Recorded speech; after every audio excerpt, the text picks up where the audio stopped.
That can't be right. Oh, but what if they're real after all? No, that can't be.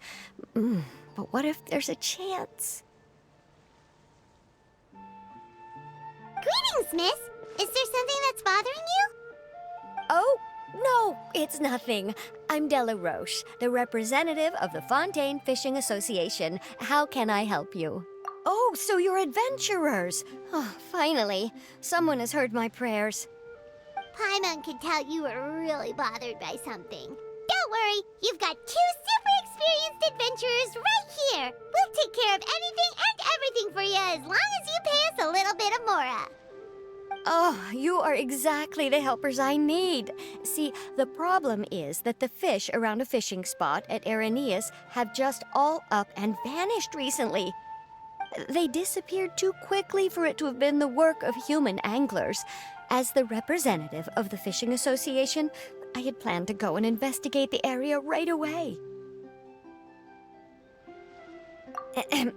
Right, but unfortunately, as the representative of the Fishing Association, there are a few other errands that I absolutely have to run. So you'd like us to investigate the spot for you? exactly, you're right on the mora. So I thought I could delegate this work to you. Are you two some kind of prophets, knowing exactly what I was going to say like that? Or maybe like the oracles you read about in fairy tales. Yeah, we're just really experienced in this kind of thing, that's all. Well, I'm glad to hear it. I'll get a good night's sleep knowing the two of you are on the case. But don't we just need to investigate the missing fish? It really doesn't sound too difficult. No, you mustn't let your guard down. As the representative of the Fishing Association, I have good reason to believe that the fish have gone missing due to an encounter with the water imps. Yes, you're both Outlanders, right? Our local fairy tales often speak of a terrifying underwater creature called Thelxie. The story our parents would tell us was always the same. If we went to the water alone, then we'd be snatched away and eaten by a water imp called Thelxie. A child eating water imp? Did they tell you what it looked like? My father would always describe it as a beautiful, multicolored snake woman, while my mother said it had a handsome face. It's really strange, though, because you'd also hear other people describe it as just a chubby penguin with a deceptive appearance. Even though the tales vary regarding its appearance, everyone agrees that it's really dangerous. It lives in an underwater cave surrounded by pallid bones and uses its sensitive nose to track down lonely children who've lost their way. And once it finds a child, it uses its alluring singing voice to lure them into the water before swallowing them all. Pretty terrifying, isn't it? Sounds kinda scary. But isn't that pretty normal for a fairy tale? After all, those kinds of stories are usually made up to help keep children away from danger. But what if the fairy tale was inspired by a real-life tale? Just like how a water vein always has a source. Well, I wouldn't call it evidence per se, but I've heard some rumors lately. They say that someone recently saw a child walk into the water as if he was possessed by something. Doesn't that sound just like he was responding to the call of a water imp? So you mean someone really got eaten by a water imp? It's all hearsay, so it's hard to confirm. But still, they all say this happened on Irenaeus. That's no laughing matter if you ask me. Both the Opera House and the Fountain of Lucine were built there, and the sources of many water veins can be traced to the island as well. Combine that with the mysterious mist, the huge tree with expansive underground roots, and the rumor that the fish chefs on the island can understand human language.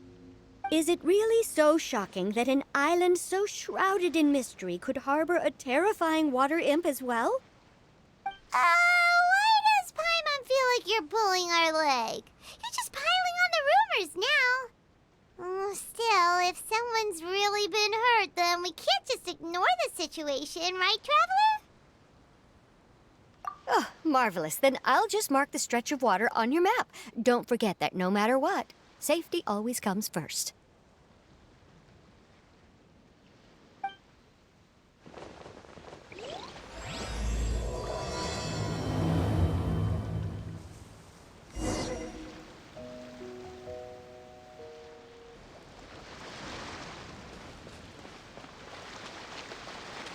Is this the stretch of water Delaroche was talking about?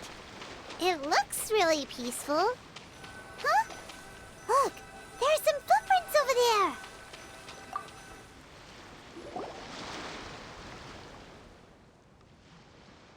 These look pretty fresh. Did the water imp get someone again? Let's look around and see if we can find anything else.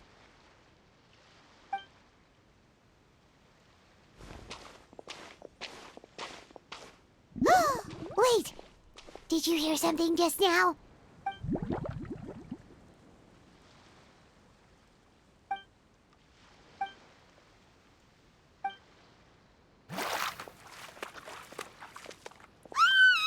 What is that? Don't come any closer! Paimon? Traveler? I'm sorry. I forgot I was still wearing this.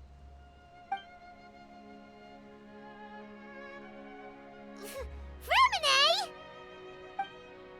Paimon, are you okay?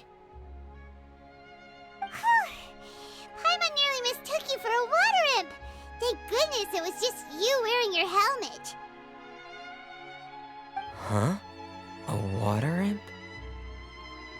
Thelxie, you say? How surprising. Huh? You know that name too? Or do you know someone else is trying to investigate the water imp? No, I think our situations are probably unrelated. Sure, if that's in order. I know the name because of one of my employers. She noticed the clockwork penguins I brought to the workshop and contacted me through the shop's owner. She has commissioned me to make a special toy. Following her request, I've named the toy Thelxie. Huh? But isn't it a little creepy to name a toy after a water imp? Wait, hold on! Freminet, you never take commissions from other people! Yeah, but, she made a special request, but out of respect for her privacy, I can't really talk about it. It's alright though. She'll be coming over to check on my progress shortly, and I'll just tell her that you're two of my trustworthy companions. Hearing that, she might be willing to share some information, and you'll be able to continue with your investigation. Huh. Even though you seem a little cold and reserved sometimes, you're still really considerate. Our target isn't necessarily the water imp, though. We're primarily here to investigate the disappearance of the fish. The fish?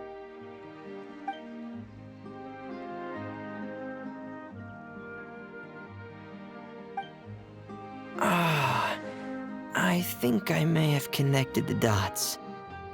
These past few weeks, I've been taking Thelxie for underwater testing every day. The pressure testing makes a lot of noise. So, all that about the disappearing fish? Well, it was probably because of me. So that's how it was? That actually makes a lot of sense. Wait, so could that mean the child we heard about who walked into the water was also... Yes, I think that's quite likely as well. Whew. So in the end, it was just Freminet. Paimon spent all this time imagining what a water imp from the fairy tales might look like, and it all turns out to be just a hoax. I'm sorry. It sounds like I've created a lot of trouble for everyone else as well. I'll try to finish this commission as soon as possible. Once I'm done, the fish should come back. Thank you. Actually, how much work do you still have left, Freminet? Maybe we could lend you a hand. Thanks for offering. But I can't trouble you any more than I already have. Hey, it's no trouble at all. Didn't you just call us your trustworthy companions? Companions are all about helping each other, you know? But don't you need to report back to your commissioner? Nope, that's not how it works. See, Paimon's got these commissioner types all figured out, even though we were just tasked with finding out why the fish had gone missing. If we tell them now that it was all just a misunderstanding, you can bet they'd just immediately hand us another commission to help them get the fish back. Exactly! So if we can help you finish up your work and get the fish back, that would save us an extra trip! Is that what you'd like to do as well? Huh. Alright, I'll trust your judgment. Please follow me. I've made a makeshift camp over there.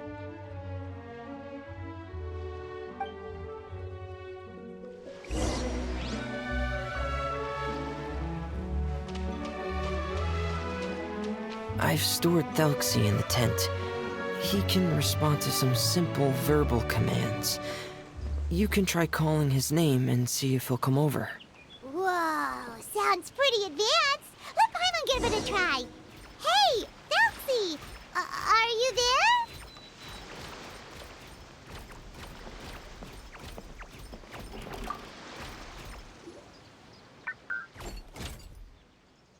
So that's Freminet's version of Thelxie. It's also penguin-shaped, just like Pear. Yep. Had Thelxie lived in Penguin Town, he'd probably have become great friends with Pear. It's not really anywhere famous or important. Don't worry about it. Hey, Thelxie. Nice to meet you. Do you know how to say hello?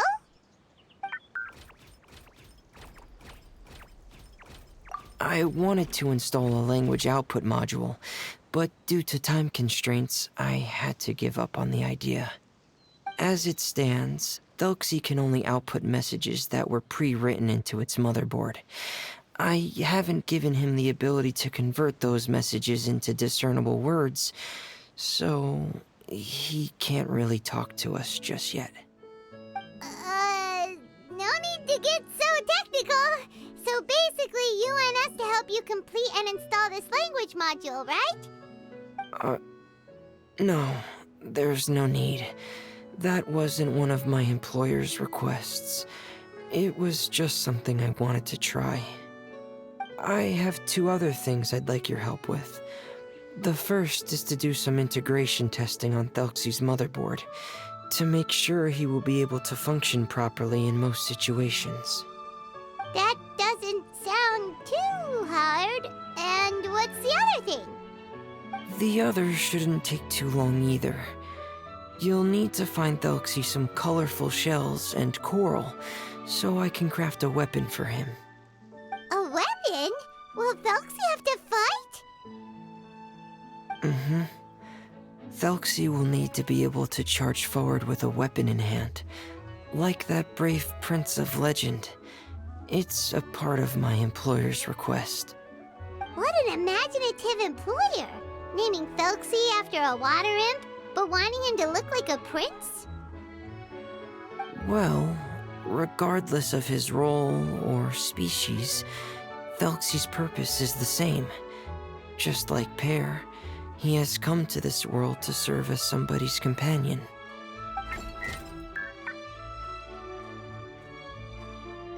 Whoa, Thelxie just said something again! Could he understand what we were just talking about? He can react to certain key words, but unfortunately, due to the lack of a translation module, he still can't quite communicate with us. That's a pity. But anyway, the most important thing right now is for us to get to work. Maybe let's start by doing some testing on the motherboard. That sounds like something we can do here in the camp. Sounds good. The motherboard is on my workbench, so please follow me.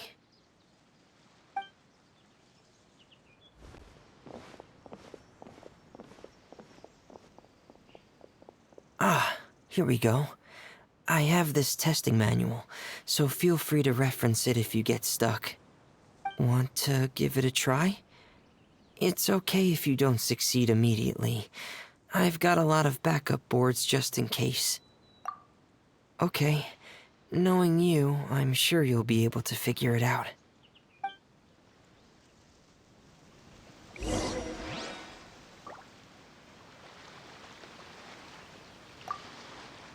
please give the testing a try.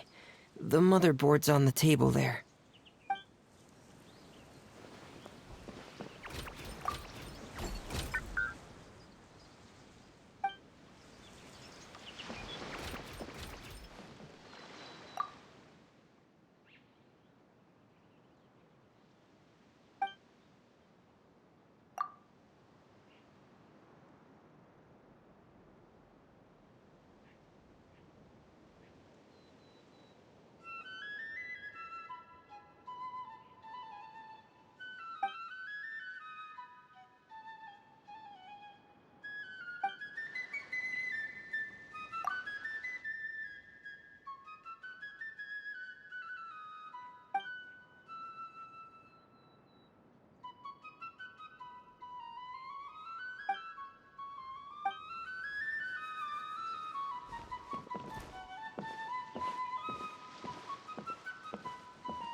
You're doing well. Just as I expected. We've taken on a lot of similar tasks before, you know. Then let's move on to the underwater part. It's just as I mentioned earlier. We're after colorful shells and coral. Oh, speaking of which, you're both already pretty used to Fontaine's underwater environment, right? Okay, that's good. Just let me know if you ever feel uncomfortable. I'll make sure to stay right by your side.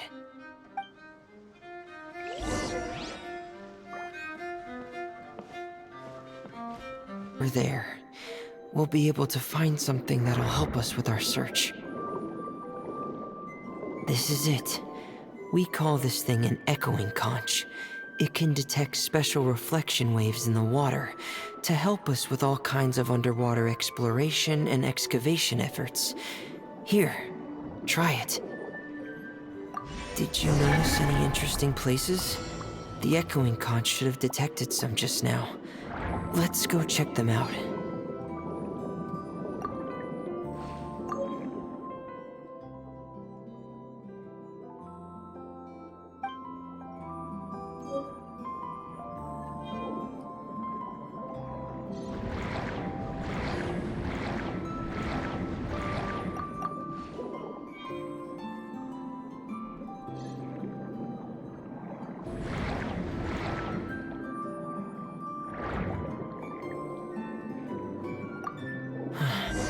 Alright, these should be enough. Let's head back to camp. Thank you for staying out here with me all this time.